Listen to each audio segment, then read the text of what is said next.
Bro, so Taylor Swift just got married. Everybody already knows that part. What you don't know is the one detail buried in all this coverage that nobody's really talking about yet. It's not the dress, it's not the guest list, it's not even the $20 million price tag. There's a specific decision Taylor made about her own name, her own money, and her own catalog on that stage that completely flips the script on what people assumed this wedding even was. Stay with me, because by the end of this video, you're gonna see this whole event completely differently. Let's get into it. Okay, so quick recap for anyone who's been living under a rock. Taylor Swift and Travis Kelce have been together for about 3 years now, ever since he went on his podcast and basically complained that she wouldn't meet him after a concert. That clip is famous at this point. Fast forward through a Super Bowl, an Eras tour, and an engagement announced last August. And on July 3rd, 2026, the two of them tied the knot at Madison Square Garden in New York City. Now here's the thing, bro. This wasn't some quiet courthouse situation. This was reportedly over 1,000 guests. Adam Sandler officiating, because apparently he's been ordained this whole time and nobody knew. Travis had a cameo in Happy Gilmore 2. Sandler's family are massive Swifties, so the connection makes sense once you hear it. Coach Andy Reid actually leaked the advice Sandler gave the couple during the ceremony. Real simple stuff. Keep kissing. That's it. That's the wisdom. And the date wasn't random either. July 3rd, right before America's 250th birthday, and right around the 4th of July, which happens to be Taylor's favorite holiday. So even the timing was calculated. Everything about this event, and I mean everything, was clearly thought through in advance. So let's talk about the actual wedding, because no cap, this thing sounds insane. They served 1,000 guests from a buffet line?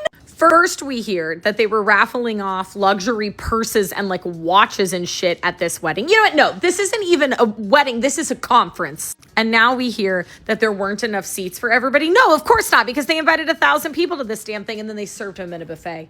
What fresh hell to stand with your plate in a buffet. And I'm sure the food was fantastic. I'm sure it was great food, but you're waiting in line with 1,000 people and then you didn't give them anywhere to sit down. God bless. So we gummed up the New York City works. We diverted traffic away from businesses on some of their highest traffic holiday weekends for a buffet. Oh yeah, I almost forgot that a guy who runs the healthcare for an ICE detention facility was there. I almost forgot about that. At this point, like, when are y'all gonna admit that this was a corporate party? This was for branding and branding alone. And I sincerely hope that they actually got married another time. A buffet. A buffet. Madison Square Garden got completely transformed. We're talking a full indoor garden built inside an arena. Imported trees, tens of thousands of roses, emerald draping, the whole 9 yards. Multiple outlets estimated the total cost at around $20 million, with some estimates from wedding planners going even higher once you factor in the venue rental, the flowers, the food, and the security operation around the building. And here's where it gets crazy. This venue wasn't picked just because it's iconic. Madison Square Garden has almost no windows. It's basically a fortress. Underground tunnels for arrivals, a reported ban on guests posting to social media during the event, and layers of private security stacked on top of actual NYPD officers outside. Over 100 officers were reportedly stationed around the building just for crowd control. This wasn't a wedding venue choice. This was a security choice first and a wedding venue second. Taylor wore a custom Christian Dior haute couture gown, designed alongside Jonathan Anderson, reportedly the fashion house's first couture bridal commission for a celebrity of her level. Travis wore a matching custom Dior look. No wedding party in the traditional sense either. Taylor's brother Austin stood as her man of honor, and Travis's brother Jason was best man. For entertainment, Stevie Nicks and Paul McCartney were both there performing. Think about that for a second. 2 legends at one wedding for one couple. The guest list read like an award show mixed with an NFL locker room. Selena Gomez, Ed Sheeran, Gigi Hadid, Bradley Cooper, Tom Brady, Steven Spielberg, Hugh Grant, Jason Sudeikis, Tom Hanks. Genuinely too many names to list without losing you, bro. Walking down the aisle to your own song is diabolical. Recreating a scene out of your music video to walk down the aisle to is abysmal. And this is coming from one of the biggest Swifties ever. I promise you. Okay. I love Taylor Swift just as much as the next Swiftie, but I'm sorry. This was out of control and has me questioning everything I thought I knew about her as a fan. Now, if you guys don't remember, Taylor Swift was on the Graham Norton show to debut her music video for Opalite, and Graham Norton teased that he wanted an invite to the wedding. Taylor was basically like, no one will question whether they're invited or not to my wedding. If I know them, they will be there. So she did give us a little tease into what kind of wedding she will be having, but I still could have never predicted all of this. And please don't tell me I'm the only one who thinks this. My biggest thing is like your wedding day is supposed to be the most intimate day of your life, surrounded by the people that know you and love you the most. And Taylor has always been extremely private. Obviously, this relationship with Travis has been her most public to date. The paparazzi photos and public outings, Taylor being on the podcast, and of course, Taylor publicly gushing over Travis any chance she gets, which we love. It's not like she's making get ready with me videos on TikTok and Instagram. We still very much so only get the version of her that is approved by her publicist. And as it should be, she is the biggest pop star in the world. So yeah, when I say I'm surprised at this Madison Square Garden 1,000+ people wedding, I am.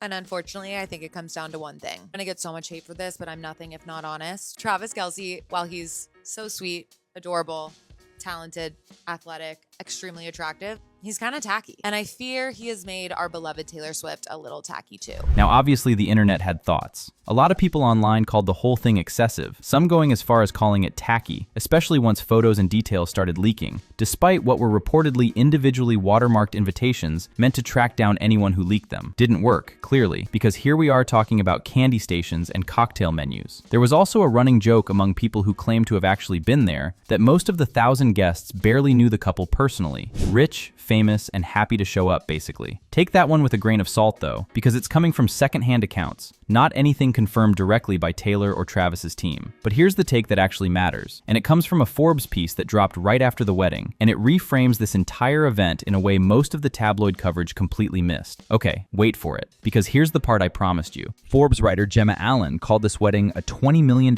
Trojan horse. Her argument, in short, Taylor's a billionaire. Travis's net worth is a small fraction of hers. And she reportedly kept her name, her masters, her real estate, her catalog. The prenup wasn't a negotiation, it was a given. So think about that, bro. A woman who built her whole career on songs that rarely ended in marriage just got married at the peak of her financial power, without giving up a single thing she owns. And here's the deeper layer. Marriage rates for younger generations are at historic lows right now, and research shows women who marry later tend to end up wealthier. Taylor didn't say any of that out loud. She just showed millions of people watching what marrying without losing leverage actually looks like. That's the twist. No cap. This wasn't just a spending spree. It's Taylor quietly rewriting what happily ever after looks like when you're the one holding all the power. You think you've seen a picture of Taylor in her wedding dress? No, you haven't. This is fake. They're all fake. They have not been released.